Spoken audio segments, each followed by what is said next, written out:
Did Turtle Beach just make a statement and become the new king of pro controllers?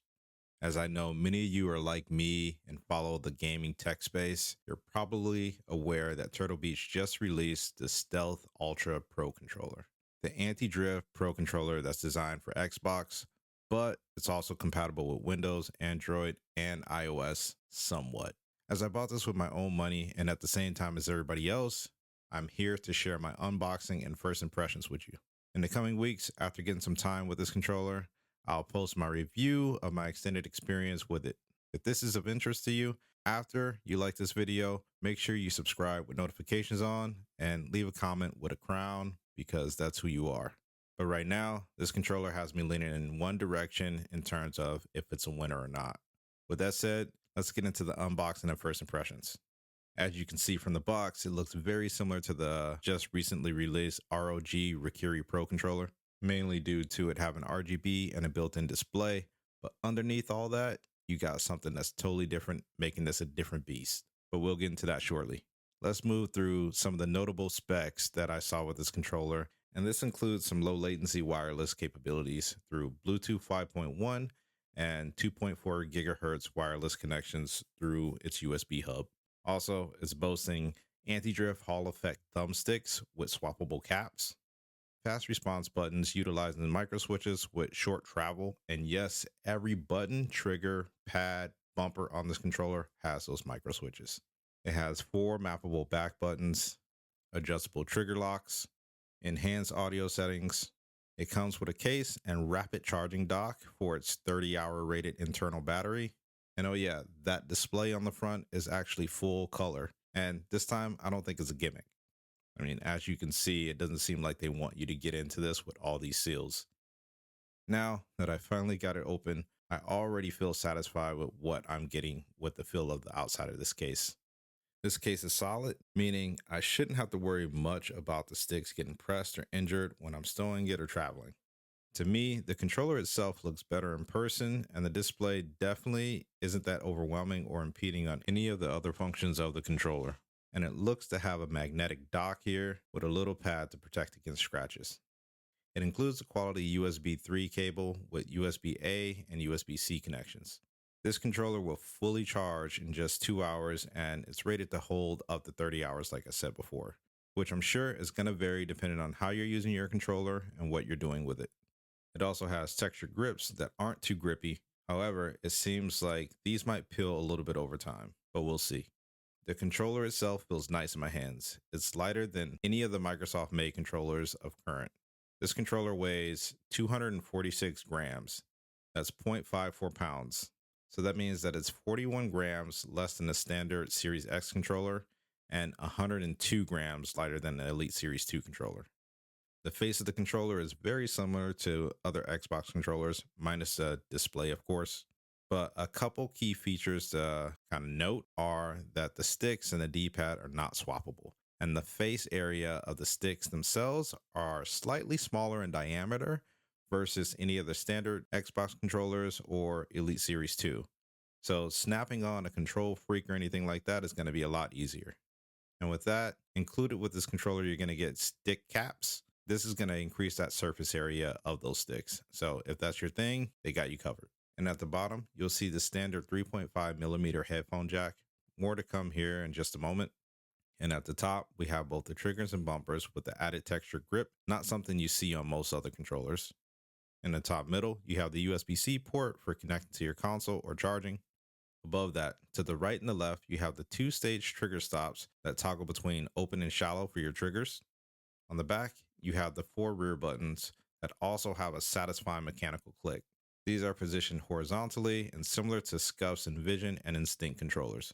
Going back to the satisfying mechanical clicks, yes, like I said earlier, it's throughout all the buttons on the front, the bumpers, and the D-pad. This is something I found to be a little bit more on the unique side for pro controllers. And in the case, you're going to find the swappable stick caps right there in the top of the mesh. And also hidden at the top in that mesh, you're going to find your USB adapter that allows you to connect wirelessly. And yes, even though this is designed for Xbox, the internals of this controller seem to be a lot different. So unlike the standard controllers that are modded and sold as Pro controllers that can just connect to your Xbox without a USB hub, this is not the case. You're going to need this adapter to play wirelessly on your Xbox, or you can just hardwire it. And you add in the charging base and the USB cable, you have just about everything you need that's included with this controller. Earlier, I mentioned how much I like the exterior, but I think the interior actually feels a lot nicer. It has this luxe velour fabric, a nice touch, and an elevated experience, if you ask me. You'll also notice an opening in the back of the case. This is for the USB cable to slide through so you can charge your controller while it's in the case. This is very similar to the Elite Series 2 bundle, but there are some slight differences that I'm going to share with you in a moment. This controller comes packed with a lot of unique features right out of the box, like I mentioned before. Let's first talk about the Hall Effect thumbsticks. They market these as anti-drift, but like I said, it's marketing, so they're kind of fibbing a little bit, meaning that Hall Effect thumbsticks are less prone to drift. They don't happen as often, but it's still possible. But just keep in mind, even though they're Hall Effect thumbsticks, there have been cases of Hall Effect thumbsticks getting stick drift, so just be aware of that. And probably the most unique feature of this controller is going to be the built-in display. And yes, they're the second ones to do it, but I think they did it right. With this display, you can do quite a few things. First, you can see your social notifications. This isn't really something for me, but it's there if you need it. You can remap your rear buttons right there on the controller, and you get 10 savable profiles right there on the controller with another 19 local profiles that you can have in the companion app. With the rear buttons, you can change them to be any of the triggers, bumpers, or any other gameplay buttons. This excludes the menu and the connection buttons, of course. But also, Turtle Beach added this additional ability called Pro Aim. This allows you to fine-tune your thumbstick sensitivity by instantly lowering the sensitivity of your right joystick, typically in an aiming situation like in a first-person shooter. Think of it as almost giving you bullet time, as seen in a Max Payne or Red Dead Redemption game. But the other players, they're still moving at normal speed. Pro Aim is only active for as long as you're holding and depressing that button. And in the settings, you can choose how strong this sensitivity adjustment is going to be once you press it. This is something unique to Turtle Beach and something cool to add. It's not something that I wanted to use myself, but if you get this controller, I definitely recommend trying it out just to see if it's something for you. And while we're talking about stick sensitivities, here on the controller, you can adjust the stick dead zones in 5% increments, all the way up to 100%. And with the brand new controller and stick drift resistant or anti-drift sticks, I'm at 0 for the fastest response. In addition to that, you can adjust your axis response curves by selecting 3 presets. You have standard, fast, and precise. I suggest playing around with all 3 just to see what fits you best. Then, like many other controllers, you can adjust the vibration sensitivity and 4 points of your controllers, being the handles and the triggers. You're also capable of enhancing your audio, and this only becomes active when you plug in your headset to the controller. And when you plug in, you'll notice that you get new capabilities highlighted on the home screen. These allow you to adjust your audio settings right here on the main menu without having to go through the entire menu process. The adjustable audio features include universal volume control, chat mix, your balance between game and chat volumes, mic monitoring, allowing you to hear yourself so you don't sound crazy to others and ripping their ears apart, mic gain to help you kind of cut some of that background noise. You can mute your mic, and you have 5 hearing presets. This is something I really need some time to test, especially because I'm really excited about the one that they call superhuman hearing. I really want to see what it does for me in terms of hearing some of the footsteps or maybe some of the Easter egg background chatter that you have in some games. The next one that they have is called Signature Sound. This is more of the enhanced Turtle Beach standard. Then you have 3 self-explanatory presets after that with bass boost, bass and treble boost, and voice boost. Then the screen allows you to adjust your RGB, changing the color, the effects to 5 presets of breathing, color cycle, linear pulse, dynamic, and static. Then you can change the effect speed of those with 3 presets of slow, medium, or fast. Another feature of the display is the app link. This allows you to connect your Android or iOS device via Bluetooth so you can receive notifications from some of your favorite apps like Discord, IG, Twitter, Twitch, email, etc. And the settings allow you to update your firmware when your controller is connected to your Xbox device or computer, recalibrate your thumbsticks and triggers, adjust your screen brightness, adjust LED brightness, which are RGB, adjust your screen timeout, change your sleep timeout, and adjust your power mode where you choose between 4 settings to dictate how much power your controller is going to draw. And obviously, this is more important when you're doing some wireless play. The options you have are full, balance, eco, and custom. And the other settings are being able to change your charging LED. You can adjust the RGB of your social alerts, and you can reset everything to default. I do want to note, while you can do all this stuff on your controller, the companion app is available for download. It's available on just about every platform, including PC, Android, iOS, and even Xbox. But like I said before, this app is completely not necessary if you want to maximize your controller right out of the box. The added benefits that you're going to get from having the companion app are the additional 19 local profiles that you can save on there, and you can swap them in and out of your controller as you need. You can update your controller and transceiver software. You can add custom colors to your RGB. You can customize your power mode. And it just gives you the ability to make all these adjustments a lot more quickly. I only briefly got to experience this controller where I hopped in a few games just to test the responsiveness, and I really like what I felt. But even though I haven't done a full review yet, I do have some pros and cons I want to share. I know I've spoken pretty positively about this controller already, so let's start with the cons. First, we're going to talk about the sticks a little. And this has to do with the caps versus having extenders or making them swappable. While the caps add some surface area back to the sticks and it adds a concave and convex option, I would much rather have the ability to change the height of my sticks. I've really gotten used to having my right thumbstick a little bit higher to help with my aim. I understand that I can do this with control freaks, but if they just had swappable joysticks, I wouldn't have to spend anything extra just to make that happen. And the D-pad that you get, I think is awesome, but it's not swappable. And there are some situations where a quad directional D-pad is better than others. The next thing is it doesn't have any stick tension adjustments. I'm not sure how this would have worked with the Hall effect joysticks, but for a controller at this level, it would be nice to be able to adjust the tension of your joysticks right there on the controller or through the app versus having to get something in addition. And the third part of this con for the sticks has to be with the frozen stick bug that I've kind of had.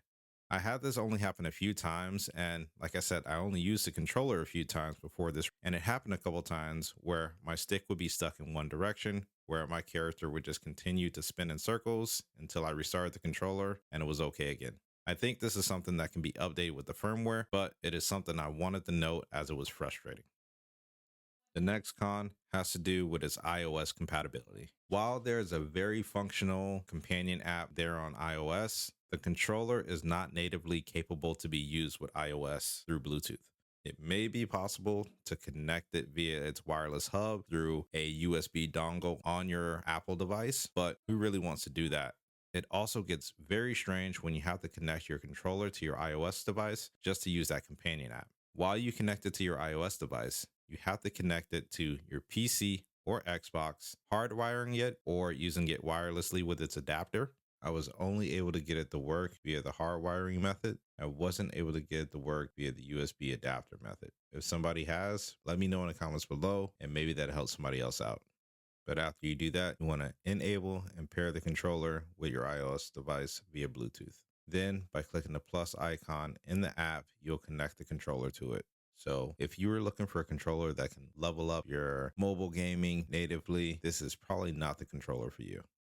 And the next con I had was the ability to save only one custom color to your RGB. While this is definitely not a deal breaker to me, it might be to some others, especially if you want to have a few custom colors that matches your theme or your brand.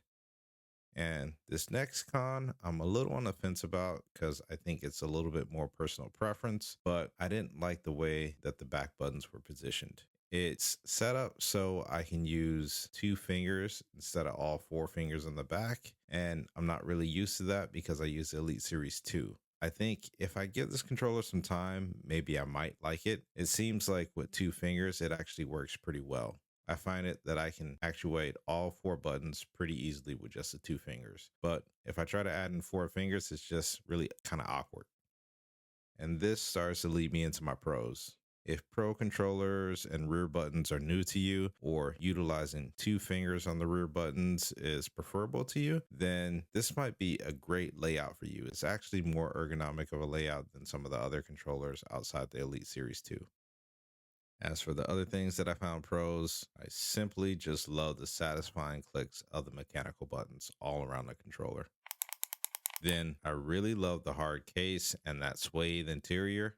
But I will note that a slight con is that your L3 and R3 buttons can be depressed if you're putting your controller in there with the dock.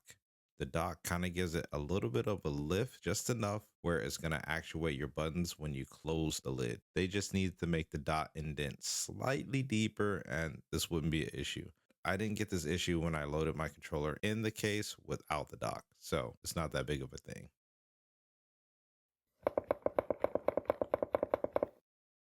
That leads me into my next pro, where the charging dock is something that I really like because I can just put my controller on it, lay it down, have it charge.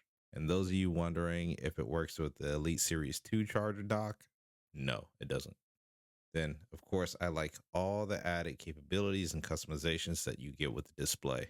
They make the display very easy to navigate because you're just simply using the buttons of the controller versus having to use some awkward buttons at the top to toggle between all the menu items, like the ROG Recuri Pro.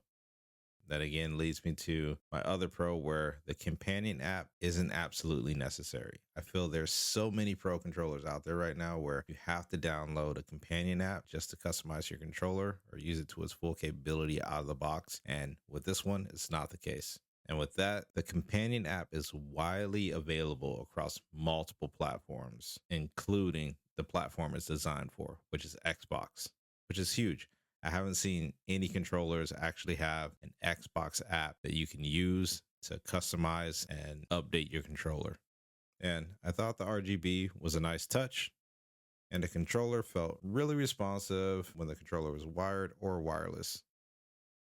And another thing that's kind of nuanced is that this controller stops charging when it reaches 100%. To me, that tells me that it's going to preserve the battery a little bit longer and I can get more life out of this controller. And of course, the Hall effect thumbsticks, I think, are huge because as Xbox users or just gamers in general, we're sick of dealing with these pro controllers that are getting stick drift and we have to utilize our warranty. Or if it runs out of warranty by the time we get stick drift, then we're just SOL. This is something that I think more pro controllers might adopt in the coming future, especially with a big name like Turtle Beach doing this with their controllers. If any of you have seen any of my other videos, you probably know that I really love a good warranty. And I think this might be becoming a staple in the industry, but they have a 1 year warranty that comes with these controllers.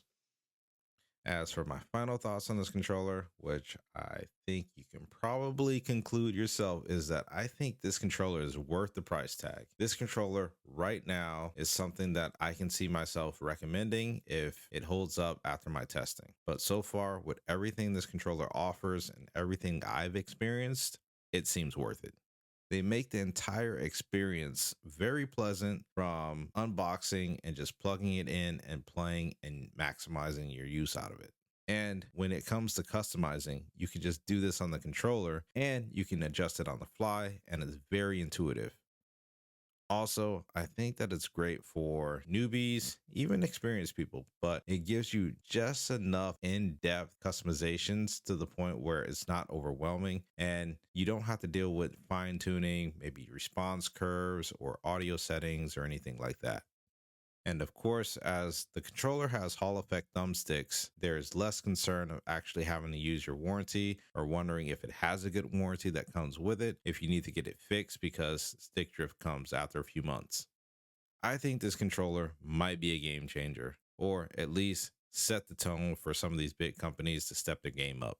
Let's see if some of these other major names in the space are inspired to innovate versus continuing to use some of the same old components that often bring a slew of issues like stick drift, unresponsive buttons, and so on. I want to give props to Turtle Beach on this one. These are my early thoughts. There's more to come, but I would love to hear from you in the comments below. Are you planning to pick up this controller or do you already have it? What do you like? What do you don't like?